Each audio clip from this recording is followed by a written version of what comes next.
করি প্রভু নিরঞ্জন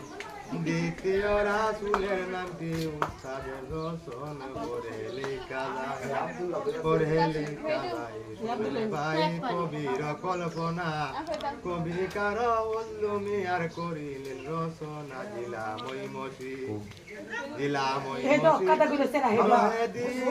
গঞ্জ থানা গ্রামের নাতি গাগরা পাড়া সবার হাতে জানা ছিল সে গ্রামেতে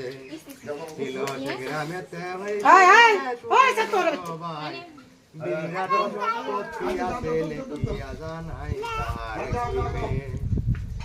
তাহার একটি মেয়ে যাই লেখিয়ে শুনে ন সবাই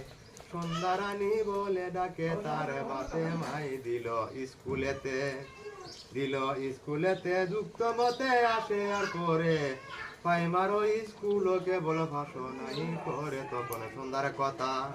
তখন সন্ধ্যার কথা রাখবো হেতা কি বলিব আর একটি কথা আছে কি চমৎকার ছিল সে গ্রামেতে।